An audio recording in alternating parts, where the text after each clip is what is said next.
अभी इस वीक में हमने property, capital gain, other source जो है उन्हें कंप्लीट करना है।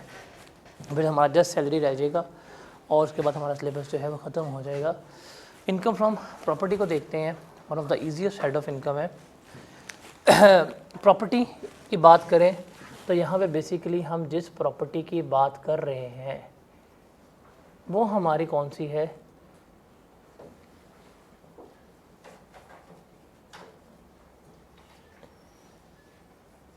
Immovable property. मतलब हम किसकी बात कर रहे हैं, हम बात कर रहे हैं लैंड की, हम बात कर रहे हैं बिल्डिंग की, हम बात कर रहे हैं हाउस की। हम इनकी जो है वो क्या कर रहे हैं, सारी डिस्कशंस जो है वो कर रहे हैं कि इनसे हमने देखना है कि हम कौन से इनकम्स जो है वो कैलकुलेट कर सकते हैं। और आपको पता है कि ये प्रॉपर्टी जो है ना, इससे हम इनकम दो तरह से कमा सकते हैं। या तो हम इनको रेंट आउट करके, किराए पे दे के हम इन पे इनकम कमा सकते हैं। नंबर 2,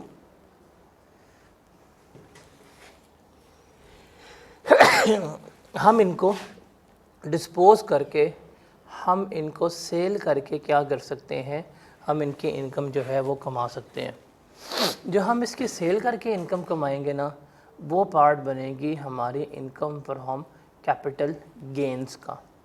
जो रेंट करके, जो हम किराए पे भेज के इनकम कमाएंगे, वो किसका पार्ट बनेगी, वो हमारा पार्ट बनेगी इनकम फ्रॉम प्रॉपर्टी का। तो ये चीज़ आपने क्या रखनी है, याद रखनी है।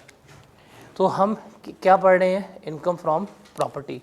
तो इनकम फ्रॉम प्रॉपर्टी में बेसिकली अब हम जो सारी इनकम की कैलकुलेशन पढ़ेंगे वो कौन सी होंगी, वो हमारी रेंटल इनकम जो है हम उनको क्या कर रहे होंगे, कैलकुलेट करना सीख रहे होंगे। सारी कौन सी इनकम है, जो रेंटल इनकम्स हैं, सिर्फ किराए की बात हो रही है। तो अगर हम बात करें ना इनकम फ्रॉम प्रॉपर्टी में, तो इसका मॉडल जो है वो ये है कि इनकम में से आपने जो आपके एक्सपेंसेस होंगे आपने उसको लेस करवाना है। आपके पास क्या आ जाएगी, आपके पास नेट इनकम जो है वो आ रही होगी। क्या आ रही होगी, आपके पास नेट इनकम जो है वो आ रही होगी। तो ये दो चीज़ें हमने सिर्फ देखनी है कि इनकम में से हमने क्या लेस करवाना है, हमने अपने एक्सपेंडिचर्स लेस करवाने हैं। तो मेरे पास क्या आ जाएगी, नेट इनकम आ जाएगी। ये बड़ा आसान हेड ऑफ इनकम है। सबसे पहले ना हम इसमें देखते हैं कि इनकम में क्या कुछ आएगा, हम उसको यहाँ पे ज़रा डिस्कस करते हैं। उसके बाद हम एक्सपेंसेस की बात करेंगे। तो इनकम में क्या कुछ आएगा, इनकम को याद रखने के लिए ना आप ये एक्रोनिम याद कर लें, डैट इज़ सर्फ। क्या, सर्फ। एस से बनेगा आपका साइनिंग अमाउंट, यू से बनेगा आपका अनएडजस्टेबल एडवांस या अनएडजस्टेबल अमाउंट, आर से बनेगा आपका रेंट रिसीव्ड, और एफ से बनेगा आपका फॉरफिटेड डिपॉजिट। आपके पास सारी इनकम आएंगी, आप इनको जमा करेंगे। जमा करने के बाद जो आपके पास आएगी, इसको हम कहते हैं आरसीटी, या हम इसको सीआर कहते हैं, या हम इसको क्या कहते हैं, हम इसको ग्रॉस रेंट भी कह रहे होते हैं। आरसीटी से बनता है आपका rent chargeable to tax, CR से बनता है आपका चार्जेबल रेंट। ये इसको हम क्या कह रहे होते हैं, कंसिडर कर रहे होते हैं। तो ये चीज़ आपने याद रखनी है कि भाई आपके पास इनकम कौन सी आएगी। आपके पास इनकम में signing amount, unadjustable amount, rent receive और फॉरफिटेड डिपॉजिट जो है वो आ रहा होगा। अगर हम इनकी बात करें ना, तो साइनिंग अमाउंट जो है ये भी टोटली टैक्सेबल है, अनएडजस्टेबल अमाउंट भी टोटली टैक्सेबल है, रेंट रिसीव भी टोटली टैक्सेबल है, और फॉरफिटेड डिपॉजिट भी हमारा जो है वो क्या है, टोटली टैक्सेबल है। Now what is signing amount. आपको पेपर में सिर्फ गिवन होगा कि जी आपने साइनिंग अमाउंट जो है पे की है। अब सवाल ये है कि अगर हम इससे पहले आए, तो अगर हम पहले देखें तो हम किसकी बात कर रहे हैं, रेंट की, हम किसकी बात कर रहे हैं, टेनेंसी की, हम किसकी बात कर रहे हैं, किरायादारी की। किसकी बात कर रहे हैं, किरायादारी की। अब इसको ज़रा हम समझें क्या होता है। तो इसमें दो पार्टीज़ जो हैं वो इन्वॉल्व होती हैं। कितनी, दो पार्टीज़। एक नंबर वन जिसको हम कहते हैं हमारे पास लैंडलॉर्ड है। नंबर टू जिसको हम क्या कहते हैं, फॉर एग्ज़ाम्पल टेनेंट कहते हैं। अब लैंडलॉर्ड कौन होता है, मालिक मकान। फॉर एग्ज़ाम्पल हम एग्ज़ाम्पल लेते हैं कि हमारा मालिक मकान का नाम जो है वो है सरफराज। ये मालिक मकान है, इसने किराए पे घर दिया हुआ है और टेनेंट लेते हैं हम फ़रूख। ठीक है। अब किसकी इनकम है, किसका एक्सपेंस है, जाहिर सी बात है अगर सरफराज ने अपना घर फ़रूख को किराए पे दिया हुआ है तो फ़रूख क्या कर रहा है, सरफराज को रेंट पे कर रहा है हर मंथ। तो ये सारी हम किसकी इनकम कैलकुलेट कर रहे हैं, सरफराज की कैलकुलेट कर रहे हैं, लैंडलॉर्ड की। तो सारी कैलकुलेशन किसके लिए हो रही है, हमारी लैंडलॉर्ड के लिए हो रही है, मालिक मकान के लिए जो है वो हम सारा कुछ कैलकुलेट कर रहे हैं। अब सवाल ये है कि अब हमने देखना है कि इनकम हमारे पास है कौन सी। तो भाई हमारे पास तो चार इनकम है, signing amount, unadjustable amount, rent receive और फॉरफिटेड डिपॉजिट। साइनिंग अमाउंट क्या होती है, साइनिंग अमाउंट होती है कि आप अगले बंदे को एग्रीमेंट में लाने के लिए पैसे के पे कर रहे हो। फॉर एग्जांपल आपको एक दुकान, खासतौर पर साइनिंग अमाउंट जो आपकी होती है ना, एग्रीकल्चर प्रॉपर्टीज़ होती हैं, कमर्शियल प्रॉपर्टीज़ होती हैं, वहाँ पर ज़्यादा अप्लाई होती है एज़ कम्पेयर टू घर वगैरह। फॉर एग्ज़ाम्पल आपको एक घर, आपको एक दुकान बड़ी पसंद आई है और उसमें मल्टीपल लोग जो है वो उस दुकान को लेना चाह रहे हैं और आप भी चाहते हैं कि आपको दुकान मिले। तो मालिक के पास मल्टीपल ऑप्शंस हैं, वो इसको भी रेंट आउट कर सकता है, वो आपको भी रेंट आउट कर सकता है, वो उसको रेंट आउट कर सकता है। तो हम क्या करते हैं, हम उसको बचाने के लिए कि भाई आपने हमें ही रेंट आउट करना है, आप उसे कुछ अमाउंट पे कर देते हैं कि आप सिर्फ हमसे आके एग्रीमेंट करेंगे। तो आप उसको एग्रीमेंट में लाने के लिए कुछ रकम, कुछ अमाउंट पे कर रहे होते हैं, उसको हम क्या कहते हैं, साइनिंग अमाउंट कहते हैं। आपने अक्सर नाम सुना होगा टोकन का, कि आप किराया लेने जाने टोकन पे करते हैं। टोकन का मतलब है भाई हमने पसंद कर लिया, अभी तुमने घर जो है वो हमें ही देना है, हमारे मतलब किसी को नहीं देना। That is signing amount. ये अगर आप मालिक को पे करेंगे तो ये क्या होगी, आपकी टोटली टैक्सेबल जो है वो कंसिडर हो रही होगी। उसके बाद हम बात करते हैं अनएडजस्टेबल एडवांस की या अनएडजस्टेबल अमाउंट की। देखिए हम एडवांस की बात करें ना हमारे पास, तो एडवांस दो तरह के हैं। एक है हमारे पास, उसको हम कहते हैं एडजस्टेबल एडवांस। दूसरा है उसको हम क्या कहते हैं, अन एडजस्टेबल एडवांस कह रहे होते हैं। एडजस्टेबल एडवांस क्या होता है, नाम ही बता रहा है कि it can be adjusted. For example आप एक घर किराए पे लेते हैं और आपने एक घर जो है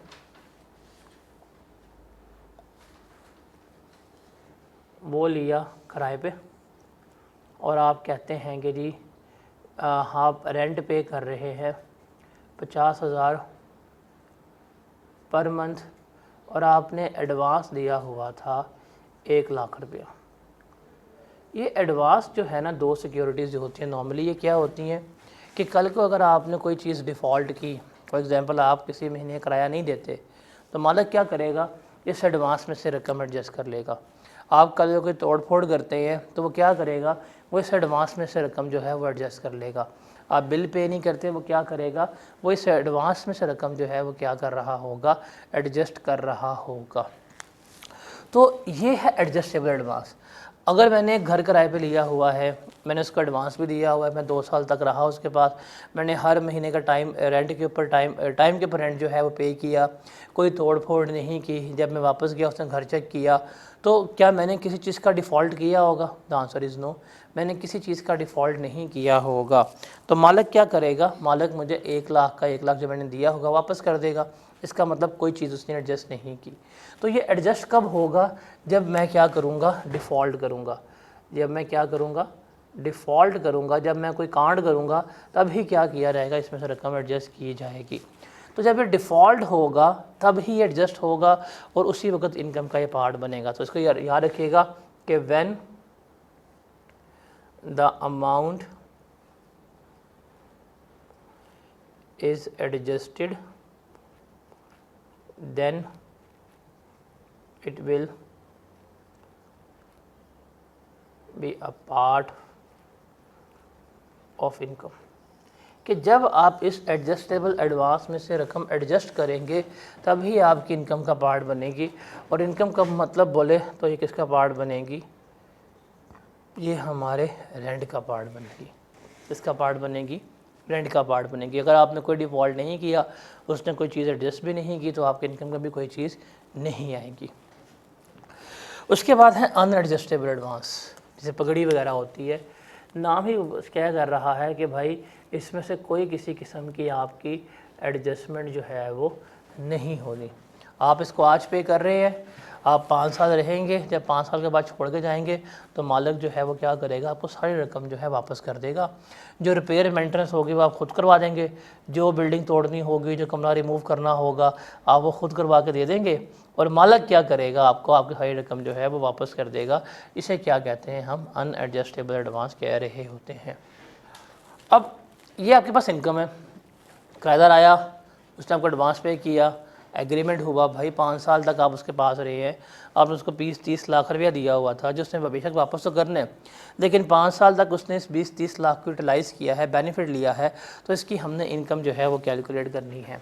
तो कैसे करेंगे, रिमेंबर अगर आपको ये किसी बिल्डिंग का अनएडजस्टेबल एडवांस जो है वो फर्स्ट टाइम मिलता है, मतलब नई बिल्डिंग बनाई, फर्स्ट टाइम किराए पे दी और फर्स्ट टाइम आपको अनएडजस्टेबल एडवांस मिला, तो जो भी आपको अमाउंट मिलेगी आप उसका लेंगे 1/10, और जो आंसर आएगा आप इसको किस में ऐड करेंगे, आप इसको अपनी प्रॉपर्टी में ऐड कर रहे होंगे। फॉर एग्ज़ाम्पल आपने घर किराए पे दिया, आपने उसका एडवांस लिया 10 लाख रुपया, 5 साल के लिए लिया हुआ था, तो आपको जिस साल मिला आप क्या करेंगे, 1/10 लेंगे, तो 1 लाख रुपया क्या करेंगे, आप अपनी इनकम फ्रॉम प्रॉपर्टी में ऐड करेंगे। ठीक है, रिमेंबर जिस साल किराएदार आएगा हम ऐड करेंगे, जिस साल हम पे करेंगे उस साल हम कोई चीज़ ऐड नहीं करेंगे। जब हम पैसे वापस कर देंगे उस साल कोई किसी किस्म का हम ट्रीटमेंट जो है वो इसका नहीं ले रहे होंगे। ये चीज़ आपने याद रखनी है। बेशक आपका ईयर एंड 30 जून है और किराएदार 1 जून को आ गया, तब भी हम 1/10 लेके ऐड करेंगे। और बेशक आपका ईयर एंड 30 जून है और किराएदार को आपने अगर 25 जून के पैसे वापस कर दिए, तो जिस साल अमाउंट रिफ़ंड होगी, जिस साल अमाउंट रिटर्न होगी, उस साल नो ट्रीटमेंट। याद रखिएगा ये 2 चीज़ें। उसके बाद भाई फर्स्ट टाइम एक बिल्डिंग किराए पे दी थी, आया बैठा रहा, अब वो चला गया छोड़ के, तो जाहिर सी पता आप अपनी बिल्डिंग खाली थोड़ी छोड़ेंगे, आप क्या करेंगे, बिल्डिंग को दोबारा रेंट आउट करेंगे। तो जब आप सब्सिक्वेंटली रेंट आउट करेंगे, जब आप सब्सिक्वेंटली रेंट आउट करेंगे, जब आप बाद में रेंट आउट करेंगे, फिर क्या तरीक़ेकार होगा, फिर जो आपको अमाउंट रिसीव होगी आप लेंगे जी amount received from new tenant, कि जो नया किराएदार है। फॉर एग्जांपल एक किराएदार है, उससे आपने लिया 20 लाख रुपया, तो amount receive from new tenant this one, इसमें से आप लेस करवाएंगे amount already taxed from previous tenant, कि जो प्रीवियस टेनेंट था जिसने किराएदार दिया था उसके कितने साल आपने अमाउंट का पार्ट बनाया। फॉर एग्जांपल इसने 10 लाख दिया था, अब हर साल अपनी 1 लाख रुपये इनकम का पार्ट बना रहे थे और ये 4 साल तक आपके पास रहा, तो 4 साल तक आपने क्या किया होगा, इसको अपनी इनकम का पार्ट बनाया होगा। तो उसने कितनी अमाउंट दी थी, 10 लाख, आपने 10 पे डिवाइड किया और ये कितने साल रहा, 4 साल रहा, तो 4 लाख रुपया आपने अपनी इनकम का पार्ट बनाया था, आप उसको इसमें से लेस करवा देंगे। लेस करवाने के बाद जो रिमेनिंग अमाउंट आएगी वो कितनी होगी, वो आपके पास होगी 1.6 मिलियन। इसका आप लेंगे क्या, 1/10 लेंगे और 1,60,000 जो है जब तक ये वाला किराएदार रहेगा आप अपने इनकम में ऐड करते रहेंगे। तो ये सबसे इम्पॉर्टेंट चीज़ होती है कि अगर आपका सब्सिक्वेंट टेनेंट आ जाए तो उसका क्या ट्रीटमेंट होगा। फिर रिमेंबर अनएडजस्टेबल एडवांस अगर आपको लैंड के अगेंस्ट मिला है इसका कोई ट्रीटमेंट नहीं होता, ये एग्जैम्प्ट होता है। सिमिलरली जिस साल रिफ़ंड करेंगे, जिस साल रीपे करेंगे, उस साल भी हम इसका कोई ट्रीटमेंट नहीं लेते, ये क्या होता है, हमारा एग्जैम्प्ट होता है। थर्ड हमारे पास आता है रेंट रिसीव। रेंट रिसीव का ना हमारे पास एक ही असूल है, वो है कि हमें एक्चुअल रेंट देखना है कि हम कितना ले रहे हैं, या हम लेंगे फेयर मार्केट वैल्यू। जो इसमें से हायर होगा वही मेरा किसका पार्ट बनेगा, इनकम का पार्ट जो है वो बन रहा होगा। फॉर एग्जांपल मैंने घर किराए पे दिया 2 लाख रुपये पर मंथ के ऊपर, और इसकी मार्केट वैल्यू जो है 2.5 लाख रुपया है, तो कहेंगे भाई क्यों दिया सस्ता आपने, तो टैक्स वाले किसको लेके चलेंगे, 2.5 लाख रुपये को ही अपनी इनकम का पार्ट जो है वो बना रहे होंगे। और एंड पे आता है हमारे पास फॉरफिटेड डिपॉजिट, जो है ना वर्ड फॉरफिट। फॉरफिट का मतलब होता है बेसिकली कब्ज़ा करना। क्या करना, कब्ज़ा करना, कन्फिस्केट कर लेना। Now what is forfeited deposit, कि आपने एग्रीमेंट किया एक फॉर सेल ऑफ लैंड या सेल ऑफ प्रॉपर्टी का एग्रीमेंट किया जी आपने, आप 1 करोड़ की अपनी प्रॉपर्टी बेचना चाहते हैं, अगले बंदे ने आपको 30 लाख रुपया जो है वो उसका एडवांस जमा करवा दिया, और बाकी उसने कहा रिमेनिंग 70 लाख रुपया जो है वो मैं आपको 30 दिनों में या 90 दिनों में पे कर दूंगा। इस तरह से एग्रीमेंट होता है। अगर वो रिमेनिंग टाइम पे रिमेनिंग पेमेंट कर दे तो ठीक है, प्रॉपर्टी उसके नाम हो जाएगी। लेकिन अगर 90 दिन पूरे हो जाएं और उसने आपको पेमेंट ना की, फिर ये वाली अमाउंट जो है इसे आप क्या कर लेंगे, कन्फिस्केट कर लेंगे। तो ये क्या कहलाता है आपका फॉरफिट डिपॉजिट। जैसे आपने अक्सर इसका उर्दू में नाम सुनते हैं बयाना, कि ये हम प्रॉपर्टी का बयाना पकड़ाए हैं, अब हमने रिमेनिंग पेमेंट करनी है, तो रिमेनिंग पेमेंट करेंगे, प्रॉपर्टी आपकी हो रहेगी। अगर आपने रिमेनिंग पेमेंट ना की तो जिसको बयाना दिया होगा वो बयाना क्या कर लेगा, अपने पास रख लेगा, और जब अपने पास रखेगा तो वो उसकी इनकम का पार्ट बन जाएगा। तो इसको हम क्या कहते हैं, फॉरफिटेड डिपॉजिट कह रहे हैं। तो ये सारी कैलकुलेशन हमारी किसके बारे में है, ये सारी कैलकुलेशन जो है वो हमारी इनकम फ्रॉम प्रॉपर्टी की इनकम की कैलकुलेशन है, कि इस तरह से हम क्या कर रहे होते हैं, हम अपनी इनकम जो है उसे कैलकुलेट कर रहे होते हैं। Got it.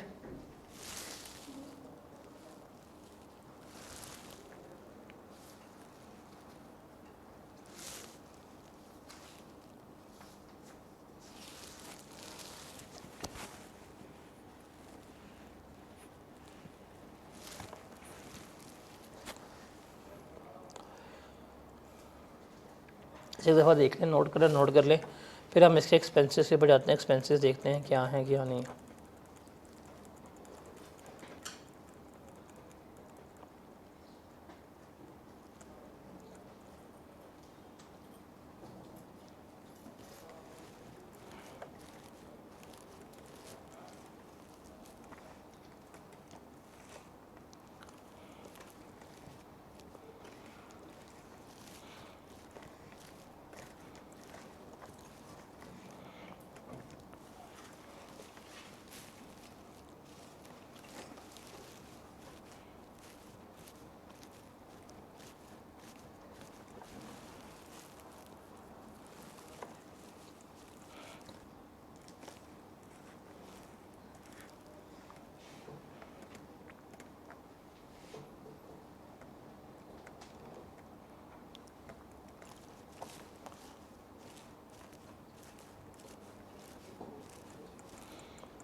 चलें जी आगे चलते हैं।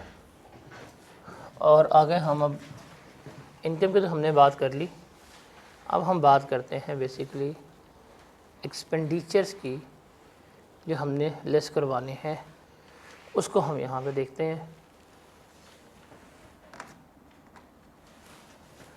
एक्सपेंडिचर्स की बात करें तो इसमें हम जो लेस करवाते हैं उनको हम कहते हैं एडमिसिबल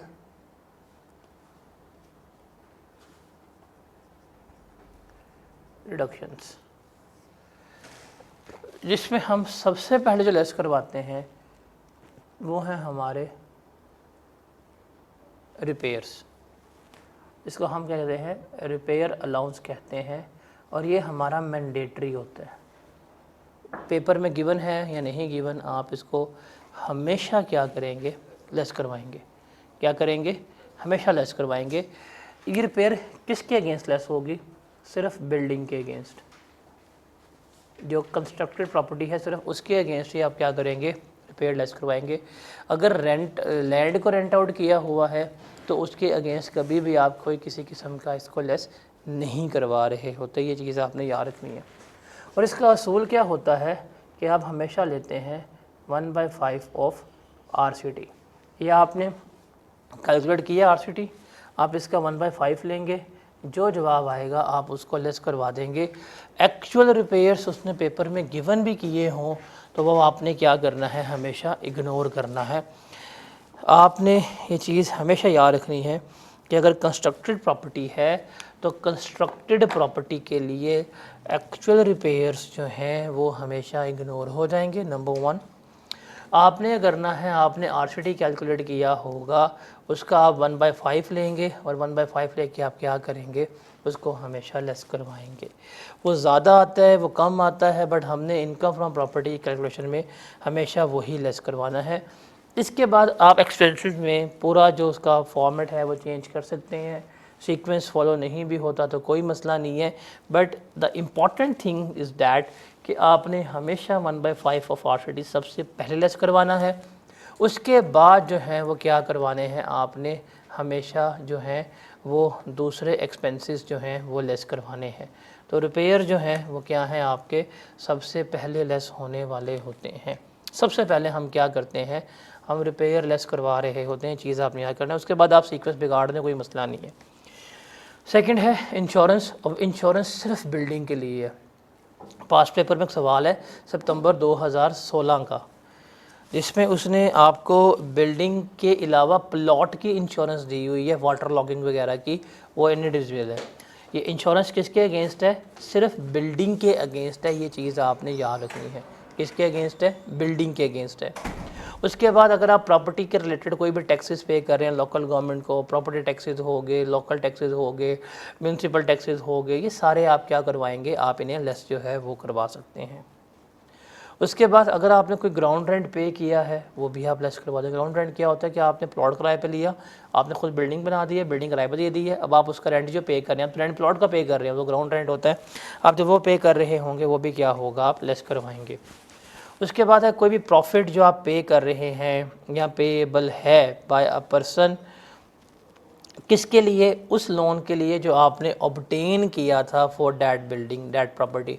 मतलब आप एक प्रॉपर्टी को कंस्ट्रक्ट करने के लिए, रेनोवेट करने के लिए, एक्वायर करने के लिए अगर आप बैंक से या किसी से भी लोन लेते हैं, आप बैंक से लोन ले लें, आप दोस्त से लोन ले लें, आप अपने एम्प्लॉयर से लोन ले लें, आपने किसी से भी अगर लोन लिया है और आप अगर उस लोन से प्रॉपर्टी को एक्वायर करते हैं, कंस्ट्रक्ट करते हैं या रिकंस्ट्रक्ट करते हैं, व्हाटएवर जो भी करते हैं, तो इसका जो प्रॉफिट ऑन डेट पे कर रहे होंगे, इंटरेस्ट पे कर रहे होंगे, आप उससे भी क्या करवा लेंगे, यहाँ पर आप उसको एक्सपेंस आउट करवा रहे होते हैं। और अगर आपने अपने एम्प्लॉयर से लोन लिया होता है तो उसका रूल होता है एक्चुअल रेट और benchmark rate which average higher, वो लेस होते हैं।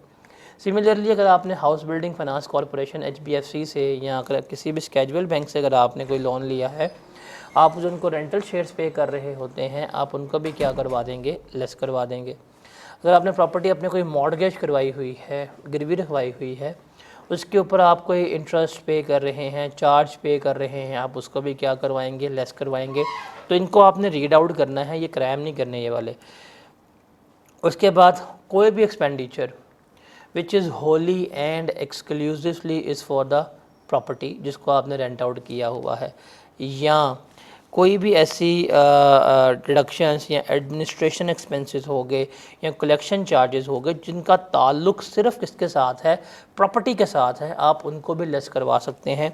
लेकिन इनके लिए रूल क्या होगा, ये जो हमारे प्रॉपर्टी के चार्जेस होंगे इनके लिए हम रूल लेते हैं कि हम लेंगे एक्चुअल चार्जेस कि हमारे एक्चुअल एक्सपेंस कितना हुआ है, और लेंगे हम 4% ऑफ RCT। जो इनमें से लोअर अमाउंट होगी हम उसे क्या करेंगे, लेस करवा रहे होंगे।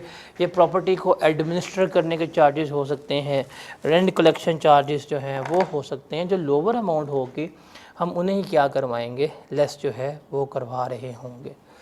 फिर अगर हम बात करें लीगल एक्सपेंसेस की, तो लीगल एक्सपेंसेस सिर्फ वो लेस होंगे जो प्रॉपर्टी को डिफेंड करने के लिए, आपके प्रॉपर्टी पे केस हो गया, उसका लीगल टाइटल डिफेंड करने के लिए अगर आप अखराजात कर रहे हैं, वकील को दे रहे हैं, तो आप उसे क्या करवा सकते हैं, लेस करवा सकते हैं। उसके बाद है आखिरी, और ये कंडीशन वही है जो हम इनकम फ्रॉम बिजनेस में बैड डेट्स की पढ़ के आए थे, सेम वही कंडीशन है, और ये है अनपेड रेंट। अनपेड रेंट का मतलब है बैड डेट्स, कि आपने अपनी प्रॉपर्टी रेंट पे दी हुई थी, आपको रेंट जो है वो नहीं मिला, अब आप उसको बैड डेट के तौर के ऊपर एक्सपेंस क्लेम करना चाहते हैं। तो ये सारी कंडीशंस जो हैं फुलफ़िल होनी चाहिए। सबसे पहले क्या है कि आपके टेनेंसी जो किराएदारी का एग्रीमेंट था वो क्या होना चाहिए, वो बोनाफाइड होना चाहिए, कि उसमें कोई बदनीयती नहीं बल्कि नेक नीयती होनी चाहिए। दूसरा, वो जो बंदा था उसने क्या कर दिया है, आपकी प्रॉपर्टी खाली कर दी है। अगर प्रॉपर्टी खाली नहीं की तो आपने प्रॉपर्टी खाली करने के तमाम जो स्टेप्स हैं वो इनिशिएट भी कर दिए। थर्ड, वो जो डिफ़ॉल्टिंग टेनेंट है वो किसी और प्रॉपर्टी के ऊपर भी ना हो। वो ना हो कि आपकी प्रॉपर्टी भी उसने कब्जे में की हुई है, इसका रेंट नहीं पे कर रहा और उसने बाकी प्रॉपर्टी तो आपकी इसमें बैठा हुआ, ऐसा ना हो, बल्कि वो किसी भी प्रॉपर्टी में ना हो। और आप उसके अगेंस्ट तमाम रीज़नेबल एक्शंस जो हैं वो स्टार्ट कर दिए, केस करवा दिया है, आपने उसके अगेंस्ट कोर्ट प्रोसीडिंग्स इनिशिएट कर दिए, आप रेंट रिकवर करने की तमाम कोशिश कर रहे हैं। अगर और आखिरी कि आपने इस रेंट को अपनी इनकम का भी पार्ट बनाया है। अब इनकम का पार्ट का मतलब क्या कि भाई पिछले साल उसने रेंट आपको नहीं दिया, 2024 में हमने 12 महीने के लिए बिल्डिंग अपने रेंट आउट की थी, लेकिन उस भाई साहब ने सिर्फ आपको 10 महीने का रेंट जो है वो पे किया, 2 महीने का उसने रेंट आपको पे नहीं किया। तो लेकिन आप तो 10 महीने की नहीं, आप 12 महीने की इनकम पे टैक्स देके बैठे हैं। प्रीवियस ईयर्स को आपने क्या किया, आपने अपनी इनकम का पार्ट बनाया। अगले साल सारी कंडीशन फुलफ़िल होंगे तो फिर इसे क्या करेंगे, आप बैड डेट के तौर के ऊपर क्लेम कर रहे होंगे। तो ये सारे वही कंडीशंस हैं जो आप इनकम फ्रॉम बिजनेस में बैड डेट के लिए पढ़ रहे होते हैं। तो दिस इज़ द क्वेश्चन, ये आपकी पूरी इनकम फ्रॉम प्रॉपर्टी में आता है। जैसे सवाल है कि you are required to compute taxable income of Mubeen for tax year 2021। Mister Mubeen on the property at Gulberg Lahore.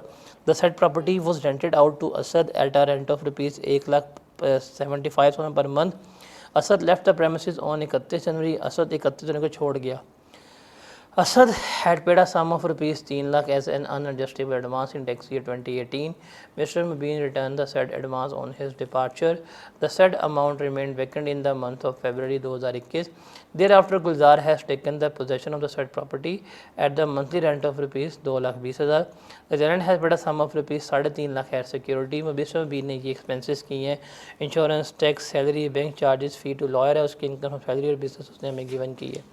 तो अब इसकी हम अगर निकालें, तो अगर हम बात करें रेंट की, तो रेंट इसको मिला है बेसिकली सबसे पहले असद से।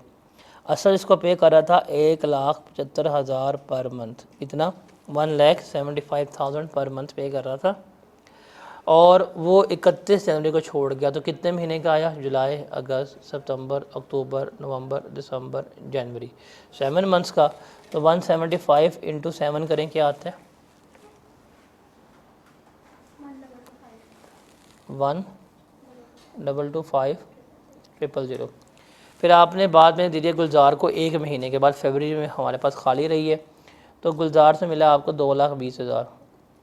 2,20,000 वो आया मार्च में, तो मार्च, अप्रैल, मई, जून, 4 महीने। तो ये कितना बना, 2,20,4 80। आप इसको यहाँ पे जमा कर देंगे। फिर हम लेंगे अनएडजस्टेबल अमाउंट। अब देखिए गुलजार ने आपको दिया है 3.5 लाख रुपया, ये अनएडजस्टेबल अमाउंट का, लेकिन असद से लिया था आपने कितना, 3 लाख रुपया, और उसको आपने 10 पे डिवाइड किया। अब आप उसको प्रीवियसली कितनी इनकम में बना चुके हैं, वो 18 में आया था, 18 में ऐड किया, 19 में ऐड किया, 20 में ऐड किया, 21 में जा रहा है, जिस साल पे करें उस साल तो नहीं आएगा। तो 3 साल आपकी इनकम का पार्ट बना है, तो ये आ गया 90,000।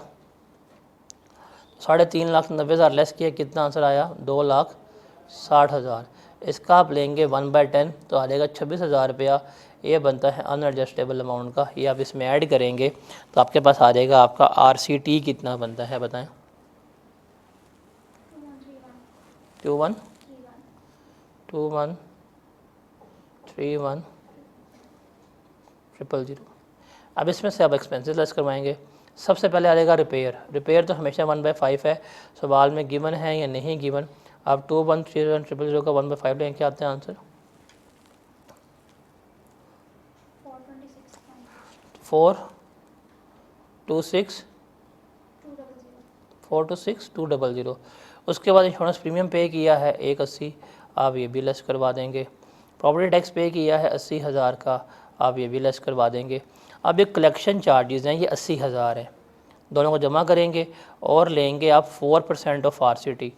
तो आपके पास RCT है 2131,000, इसका लेंगे 4% कितना आता है,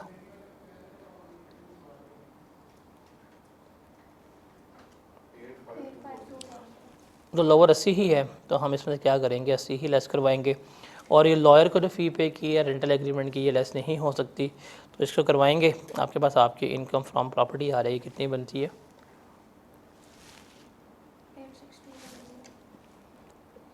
गलत है, 2131,000 में से 426,200 लेस किया, 180 लेस किया और 160 लेस किया, कितना आता है,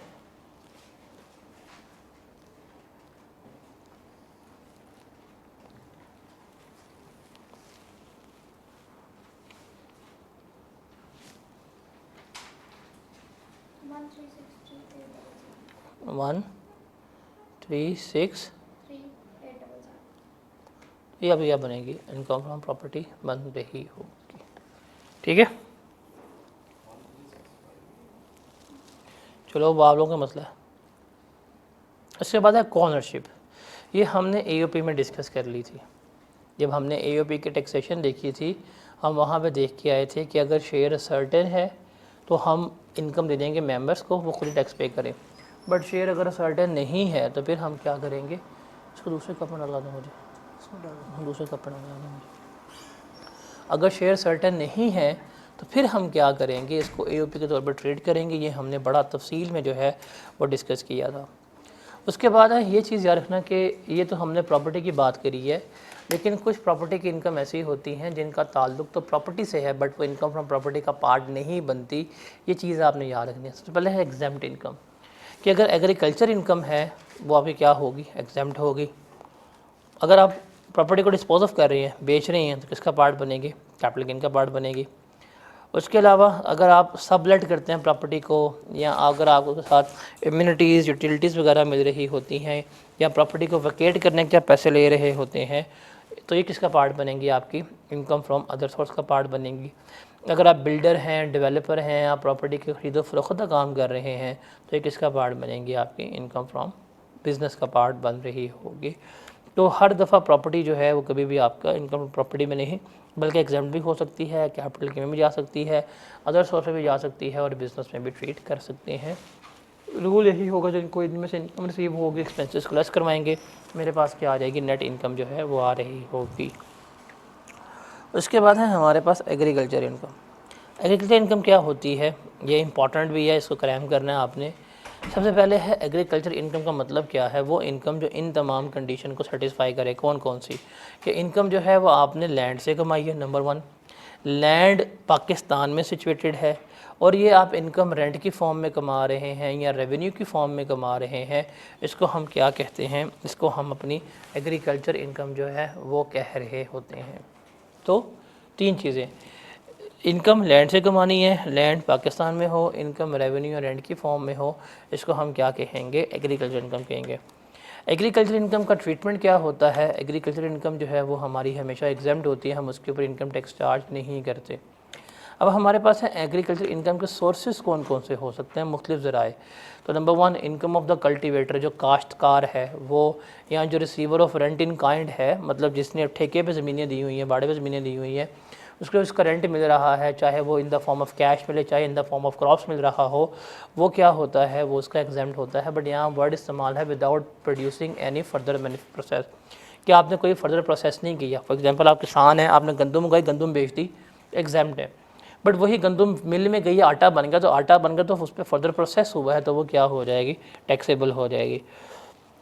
उसके बाद है income from the performance of any process by the cultivator और receiver of rent in kind generally employed to render the produce fit to be taken to the market, के जो काश्तकारों से सामान लेके मार्केट में लेके जा रहे होते हैं, या उनको इस तरह की चीज़ें प्रोवाइड कर रहे हैं, इक्विपमेंट जैसे ट्रैक्टर जो हैं वो रेंट पे दिए जाते हैं, हार्वेस्टर जो हैं वो रेंट पे दिए जा रहे होते हैं, इनकी जो इनकम है ये ट्रॉलियों वगैरह की होती है, ये क्या है, ये भी एग्रीकल्चर इनकम है, ये भी क्या होगी, एग्जाम्प्ट ही होगी।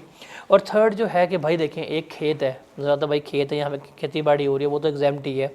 बट बिल्डिंग की इनकम भी एग्जाम्प्ट हो सकती है, उसको भी हम एग्रीकल्चर इनकम में काउंट कर सकते हैं। कब, जब ये कंडीशन फुलफिल हो जाए। क्या, building is owned by cultivator या receiver of rent in kind, कि उसकी मलकियत या पोजेशन किसके पास हो, काश्तकार के पास हो या जिसको रेंट मिलना उसके पास हो।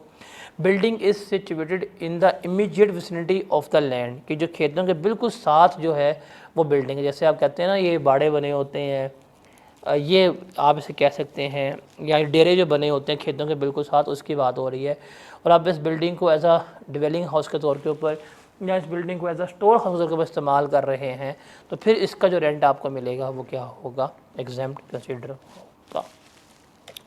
तो यहाँ पे आपकी इनकम फ्रॉम प्रॉपर्टी जो है वो हमारी ख़त्म होती है। आप देखेंगे तो इसके एंड के ऊपर सारी समरी शीट, न्यूमेरिकल शीट मिली पड़ी हुई है, आप उसको पढ़ लीजिएगा।